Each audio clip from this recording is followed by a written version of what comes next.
Hey, good evening. Good evening, Andrea. How you doing? Hello, how are you? I'm fantastic. Happy Wednesday. You too. Well, I mean, anybody might be watching this any day of the week, so happy whatever day of the week it is. It's almost July 4th. Are you planning barbecue? I am planning on staying in my backyard and eating. That is the extent. And your dogs will be right there with you, I'm sure, My eating dogs first will be scraps. right.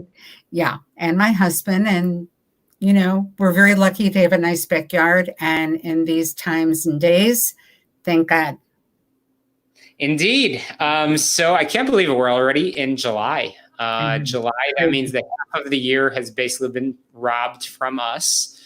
Nice. Before Yeah, before I clicked the live button, we were talking. You were saying I saw the look on your face, and you are, I know, tired. And I know that, frankly, probably the best choice of words is overwhelmed. And A little bit. people are still struggling. It's still a very, very tough situation. Before we get into the nitty gritty of our conversation, week 2 of our conversations, employment conversations, tell me a little bit about what you're seeing and hearing out in the employment world. It's a mixture. If you're working and you didn't get a pay cut, things are good. If you're furloughed and you're going through the stress of not knowing whether you're coming back or not, things are not so good. If you're completely unemployed, things are terrible. So I won't say that I'm hearing things are great. That word seems to have evaporated for the time being right now. But there are a lot of people out there who are very frightened, who are angry, who are disappointed, disgusted. But there are also a lot of people who are hopeful because this particular time, and Shalom, you and I have talked about this, as horrible and crazy and frightening as it is, it's also the time to take a deep look at yourself professionally and figure out what direction you think would be best for you. So, in many ways, this is a respite for people to take a step back if you can. Everyone has a different situation and no one has escaped this. Some people have it worse than others, but the truth is, if it's your situation, it is the worst. Indeed, indeed. And Andrea, just as a sort of station identification over here, I know you did a fantastic job of introducing yourself and heard some great, great feedback from our first conversation. But can you just very briefly tell anybody that might be finding this video at any point who you are and what you how you spend your days and I know your nights. Who you do it for and what you do. I am the director of employment services at a Jewish social service agency called the ARC, and we help people struggling in the Jewish community that are struggling with adversity, especially with jobs right now. Of course, the ARC is a one-stop shop. We offer a million services, and they're all connected. If you need to see a doctor or a dentist, if you need help with a bill, if you have to see an eye doctor, we have mental health professionals. It truly is kind of an enigma and a very, very magical place in many ways. Of course, we have the pantry. The pantry is provided to anyone who is hungry. So I suggest that you go on our website, take a little ride through it. And if any of you are struggling, I really encourage you to put pride in the back seat because it's overrated anyway, and call the ARC and see if we can help you.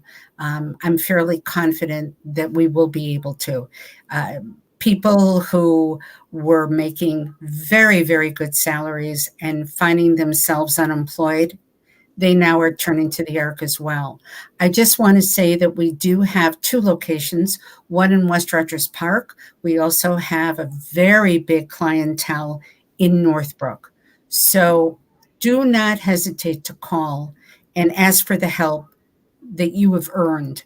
Um, I also own a private career counseling business called ADMS Inc. And it's for a mixture of all executive level people who are looking to change lanes or considering changing lanes. So you might say I'm just kind of immersed in this whole employment insanity. Immersed is an understatement. I know, like I said, not facetiously, it's days and nights that I know you're spending time on this, and you are incredibly passionate and, most importantly, incredibly knowledgeable on the topic. So we talked last week, we talked about how to get yourself mentally prepped for the job search, how to really position yourself and figure out who you are. But hopefully, once you've spent all week pondering our conversation, and now that you have a clear identity in mind, it's now time to take the next step. And I am going to bring up the R word. And the R word is, Andrea? Everyone's going to like flip out. People are so intimidated by the word resume. There we go. By the way, I don't blame any of you. It's people who hear the word resume immediately get tense and they start second guessing themselves. But what I think Shalom and I can do tonight is to kind of dispel some of the fears and also to give you hints and tools that might make the resume development easier for you. I just want to say that I write resumes for a living. And if you go to two different resume writers, you will get two different opinions. And the other one is always right. So, you have to have a strong enough confidence to know what you think is going to work for you.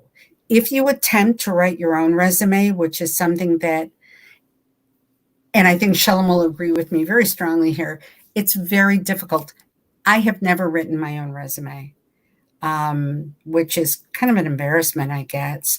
But when you're that close, it's very difficult to bring out all the skill and talent that you really have. So that's something for you to just consider. The other thing that I wanted to bring up, I don't know how many of you have resumes that you feel are in place, but the one way to kind of determine if the resume is working for you, if you are not getting interviews, you might want to rethink two things: your resume, and are you looking at the right jobs for you? They kind of go hand in hand. So that is something for you to think about.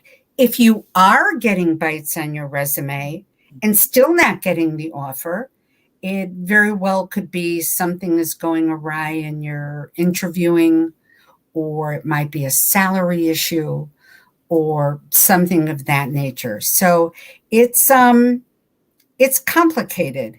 I think the first thing that might help, you have to understand what a resume is for. A resume right now, God knows how long a paper resume is going to be the thing.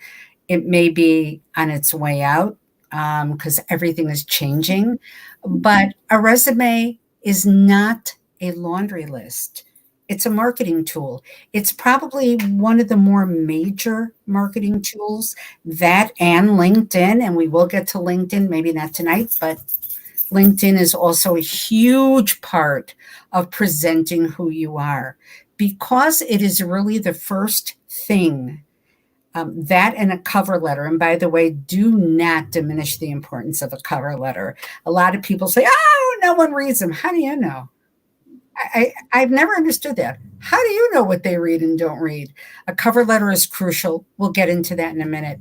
But a resume, the one that, I'm sorry, it's my dog. I apologize. I feel like one of these news anchors where the dogs bark. I think that, and I hear your dog. I think that the first thing that you have to consider is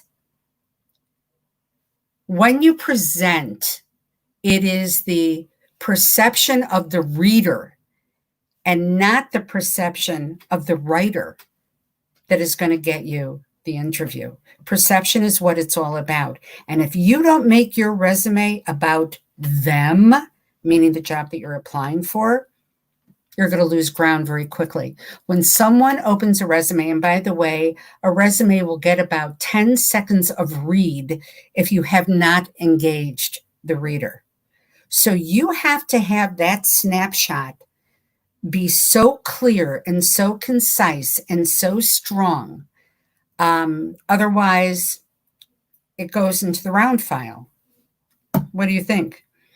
You know that. 100%. 100%. So, I mean, you're absolutely right. We just talked about what a resume is, what a resume is not. We talked about, I agree with you 100%, Andrea, that people should not try to write a resume on their own. And Andrea, you're right that every bit of advice is good advice, but there are good resumes and there are bad resumes. I'll say that. And I mean, Andrea, Andrea, you not only write resumes, but you look at a lot of resumes, I know, and you are very intuitive in being able to read and match up a person to the words that matter. As I actually, one of my trainers in the Army always said this line. It's like stuck in my head. Words have meanings, meaning have words. And it's true. It's absolutely true.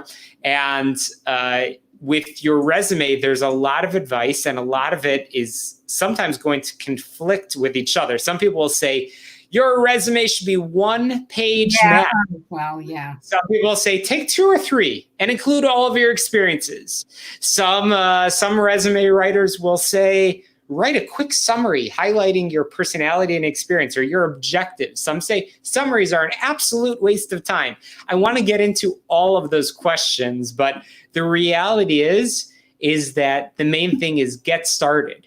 Get started, and it starts with what we talked about last week in figuring out who you are, but you don't need to wait for a resume writer to really start the process of writing your resume. Right. You can absolutely. I'd say, Andrea, I know you work with, I can't even imagine how many people on a daily basis.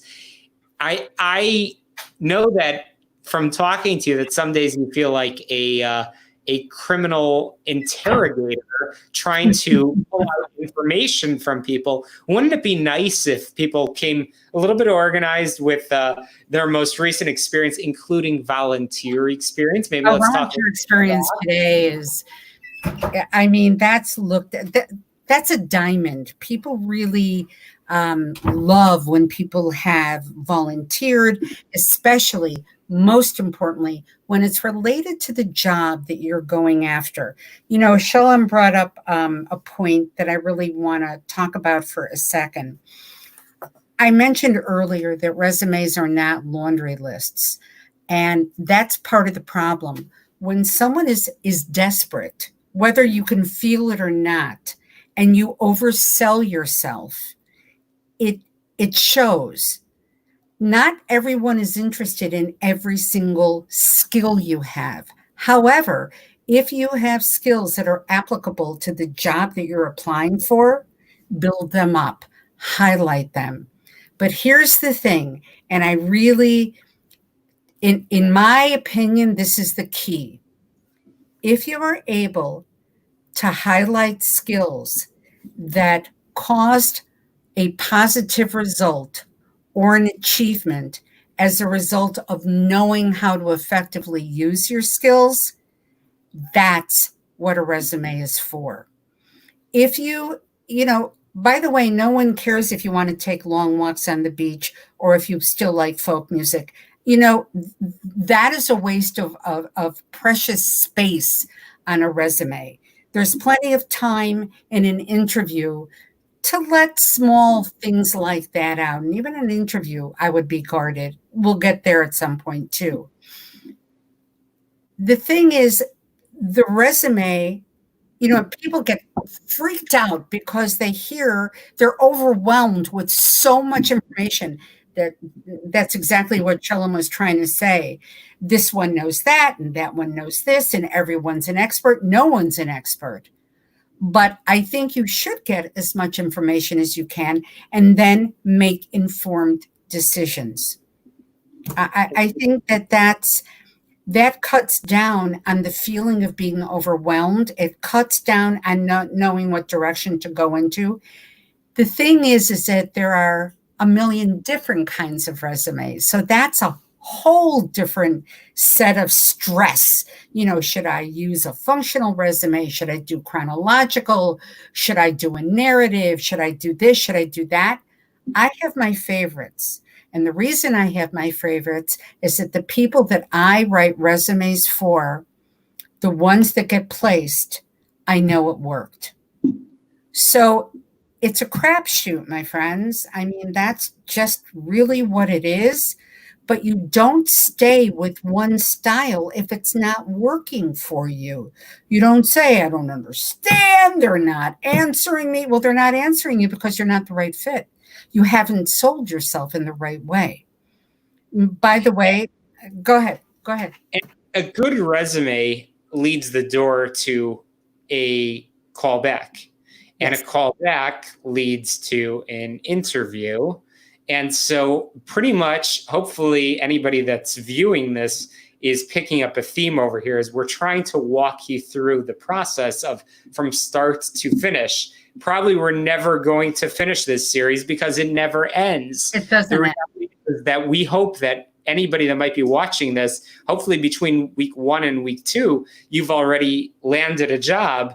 But the reality is that there is a logic to this, and everybody gets stuck at a different place in the process. And the key is not to be perfect. Nobody's ever going to be perfect. Your resume is not going to be perfect. You're not going to be able to spend enough hours to get it. So everybody's going to be like, oh my God, that's the A++++ resume. And that's ideal. You will always get somebody that will say, you should make sure that you remove this or make sure you're going to add this. So Andrea, I want to do what I'm going to call a lightning round over here. I'm going to, I pulled up and wrote down a couple of things before our conversation, a couple of, call it myths, and a couple of sort of topics relating to resumes. And I want to get your quick response on all of these. And so let's hit it. Okay. Keywords and automated tracking systems. Okay, so people are freaked out by the ATS and they live by the ATS. The truth is, a lot of companies don't even use an ATS. Keywords, of course, you have to have them. You also cannot plagiarize and just pick it up from the job description and insert it. You have to be creative. The bottom line is, if your resume has an energy to it, it'll stand out. Very helpful. Excellent. Examples, and by that, what I mean is, and this is very dependent on what line of work you might be in, but let's say you're in the world of consulting or you're in the world of finance. How qualitative should a resume be in actually being descriptive with numbers and savings and all that good stuff? Or how in detail or how brief should a resume be? Okay, so resumes as a rule, when you have achievements, results, that is the key. They want to see how you improved the business. Did you generate more of a revenue? Were you cost effective in your role? Was your management skill that diplomatic mix that reduced the turnover? So in other words, yes, data is very, very important, but you also have to have the gift of not making it always black and white. You have to have a little bit of color in there. And that's where it's difficult. That's where it gets hard. But data, 100%. You should have it, especially in finance. Oh my God. You want to say this really quickly. When you're doing your resume and you say, for example, filed 1,000 documents daily. Okay, whatever.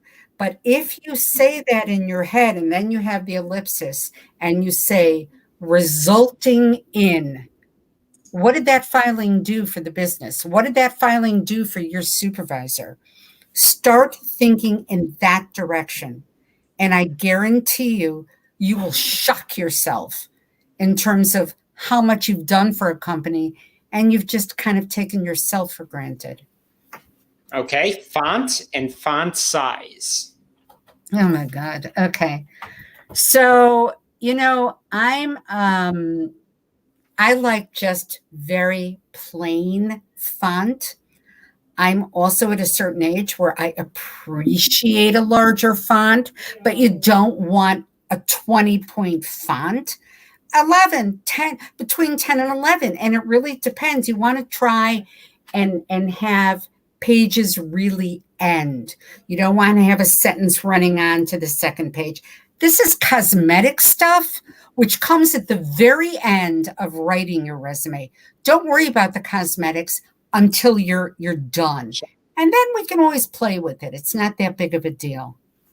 Okay, how far back should you list your experience? If you have just been laid off or due to your furloughed from due to COVID from the job that you thought you were going to retire from, should you go back to the job you worked at in high school? Okay, so I've actually had resumes where 50, 60-year-old people are telling me when they were camp counselors, may have been a time in their life that they loved. And I don't blame them for wanting to share it. It's inappropriate. 10 years. Now, if you have stuff that you've done that you really want the reader of your resume to know, all you simply have to do is have a section for additional achievement. You don't put in the years, just put down your title, where it was, leave it alone. Less is more in certain areas. That's one. I love it. And active versus passive language. That's a real style.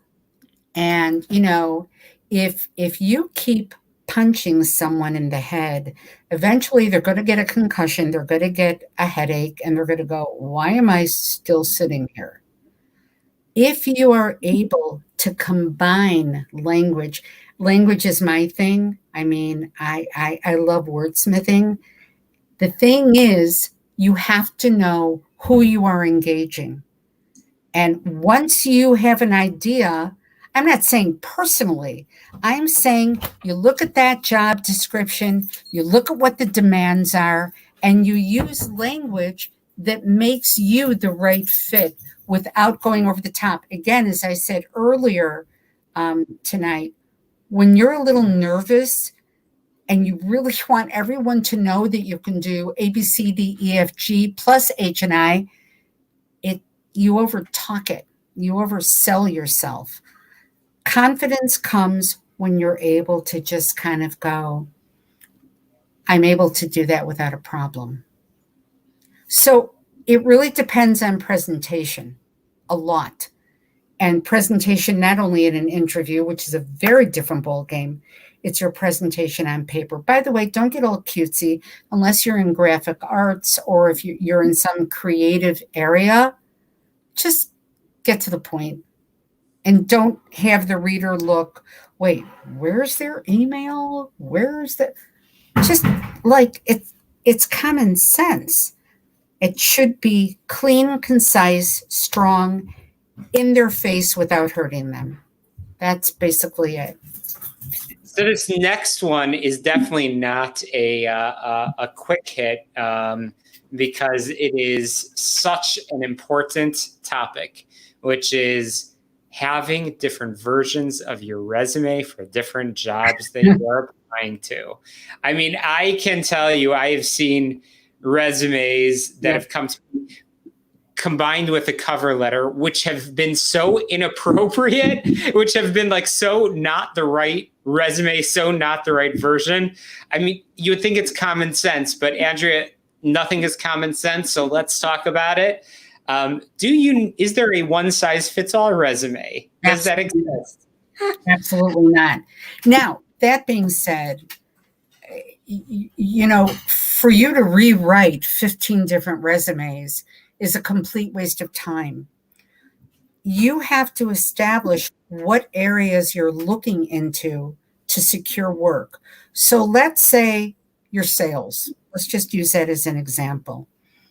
You have a sales resume, and then as a result of being very good in sales, you also could very easily transition into customer service. Well, you either have to combine these two resumes or keep them completely separate, because it's just not going to work. If it's truly a sales job, get to the point. Feed them the information that they're asking for in the job description.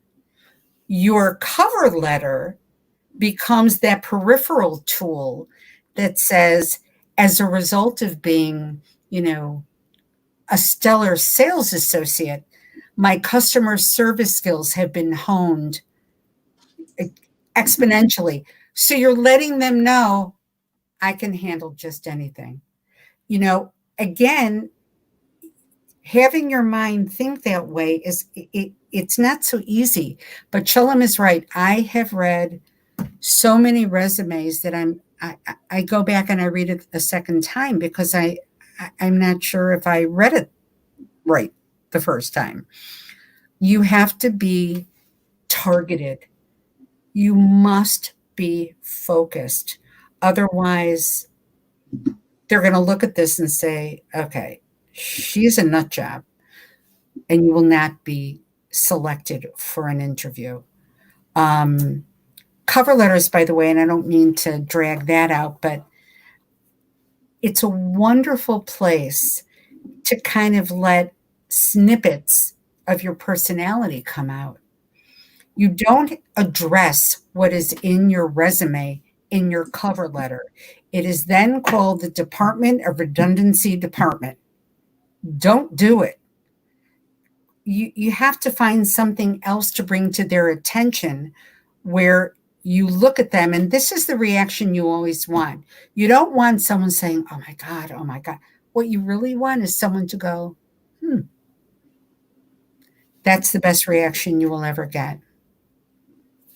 So it's you are so spot on when it comes to tweaking and customizing everything. Every single part of this journey needs to be specific. Right. There are those that I'm a networker, and so I guess that's my identity.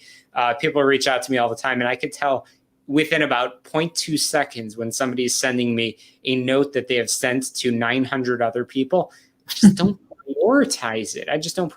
And I remember having positions posted for various companies that I've consulted for, and literally posting a position for a bookkeeper and literally getting a job application submitted in where somebody's saying, I'd like to apply for your flight attendant opportunity. It's like, can you just slow down? So that's right. That's burnout. That is a perfect example of saying, I want to get 5,000 resumes out in 24 hours. That's why you don't do that. And how many of those applications do you think will be responded to? None. That's right. Yeah. I was trying to get my hand into the camera frame. It took me a second. I'm still getting used to this whole virtual thing, Andrea. Well, all I can say is developing a resume is very cathartic. And it could be, and I'm not saying this to make it all that, it could be very healthy for people to build a resume and really, really see who they are, what they can bring to a professional table. And more importantly, a resume must give you hope. If you don't feel strongly about your resume, I remember I had a client, I wanted to start crying. I was so thrilled. He looked at me and he said, I would hire me. And he was being very genuine. And I thought, that's it. That was the gold standard. It was many, many years ago. And I thought, that's the reaction I want. So I love it. It's not so easy. Yeah, it's not at all. So everything needs to feed into each other. Resumes, I think the message that anybody that's watching our conversation over here understands, it's not easy. So if you remember one thing from our conversation, I would say it's make sure you find somebody to help you. Make sure you find somebody that will help you. Definitely, if you can, hire a resume writer, somebody that can do this for you. And there are so many resources. We started the conversation talking about the ARC. The ARC is not for everybody. And there are a lot of resources that are available. Right now, if you are in need of financial assistance, I guarantee you, you can go to Illinois WorkNet. You can go there's so many different organizations, both government as well as not-for-profit, that can assist you. But at the very least, start by compiling your information. And please, for the love of God, use a proofreader. Do not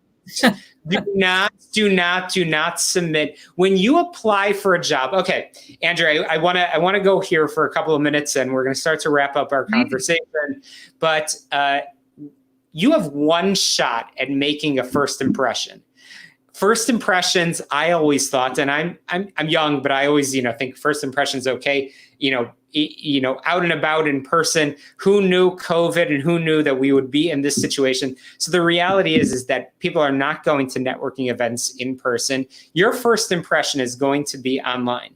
So I know we said we're going to talk LinkedIn on a different night, but please make sure your LinkedIn profile has been proofread. Make sure your emails to anybody, even to a friend, is proofread, because you are making an impression. And when you apply, Andrea, you just talked about the people that you know that have a quota in their mind that they need to apply to X number of jobs. I guarantee it. I'd be willing to make a bet you are going to make a mistake. You're going to make a mistake. You're going to type something wrong. You're going to give somebody the wrong introduction. There will be something there that's not going to work out 100%. And there you go. You just screwed up your opportunity, because guaranteed, Right. You are not going to. It doesn't matter who you know. If you have typos in that email, they're going to be like, yeah, that person doesn't have attention to detail. We're not going to be able to bring that. You said something that was right on the money, and I tell this to my clients as well. Your first impression is your lasting impression. No matter how it changes over the years, people will still say, oh, I remember the first time I met you, you were blah, blah, blah, blah, blah. That never goes away. And Shalom could not be more correct in I know you're all anxious and you're all nervous, and that's totally understandable. But at the same token, you really take a chance of destroying chances that you have if you don't do it right the first time out of the gate. That's right. So, Andrea, next conversation, we are going to talk more in depth about, we've got to make sure we touch cover letters. We've got to make sure we touch on LinkedIn. We've got to make sure we touch on networking. So a lot more to follow. And Andrea, is there anything, I tried to go with the quick hits, because there's the whole resume thing. We didn't even cover everything. No, not even. We covered, some of the basically don'ts. Don't do this. As long as you have a foundation, you're in better shape than the majority of people. Right. Well, be careful about using templates. Anyone who does hiring will smell a template 20 miles away. You can use a template to get you started, to kind of kickstart the creative juices. Just be careful. The biggest thing, and I cannot tell you how much this happens, if your contact information is not correct, you're in big trouble, because those 5,000 resumes that you shouldn't have sent out in the first place, no one's going to be able to get a hold of you. Right. So that's a huge, huge thing. Also, just think, what have I done that ended up in a result?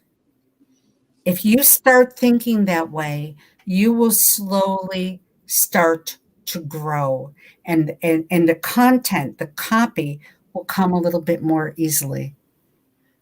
So, Andrea, I want to end where we started. You started with a comment, because as much as I love to call it reactive, I also want to be proactive. And so where we started is you started by talking about what is a resume. And you started by saying something that really piqued my interest. And you said that who knows how long the paper resume will even be a thing. Have you seen anything interesting, whether it's video, websites? What are the trends that you're seeing that you are like, hey, I want to keep my eye on that because I want to be ready for my clients when that becomes a thing? It's an interesting question. And by the way, this is so totally just, it's not a rumor mill. This is just my interpretation of what I'm seeing. Because interviewing is primarily being held with Zoom, those obnoxious phone call screening interviews that you always get, they're not going to be phone interviews anymore. They're going to be face-to-face.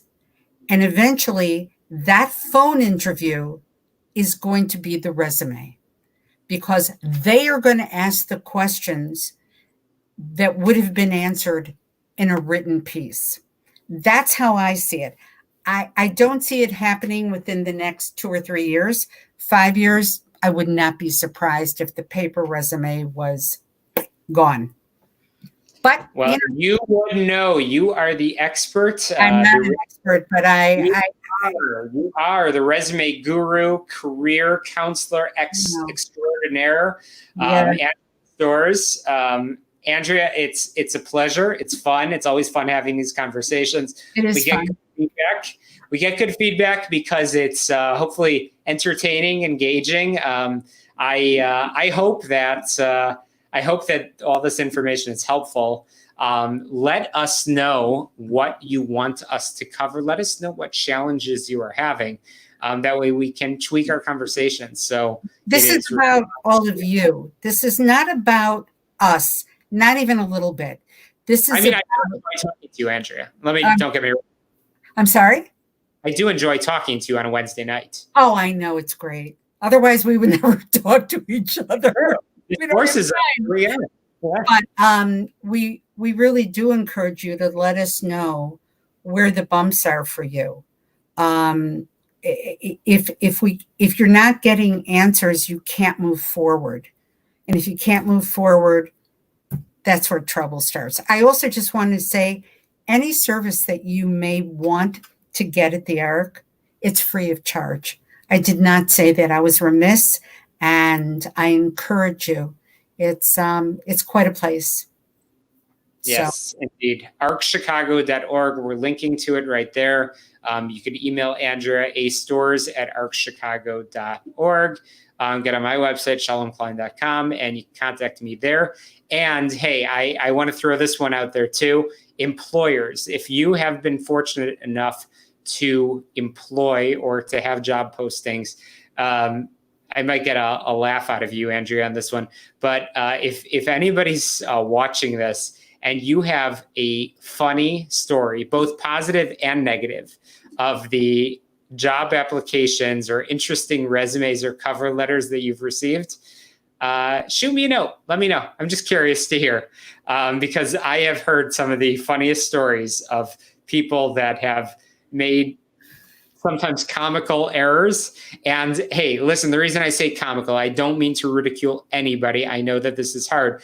You have to learn. You have to learn, hopefully not from your mistakes, hopefully from other people's mistakes. Right. You have to learn so you can improve in the process, because we want to help you get a job. We want to help your job search be successful.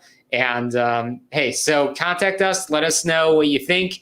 And Andrea, such a pleasure. We'll be together again next Wednesday night. We'll air another conversation. And I can't wait. Looking forward. Me neither. Thanks, everybody. Thank you. Have a good night.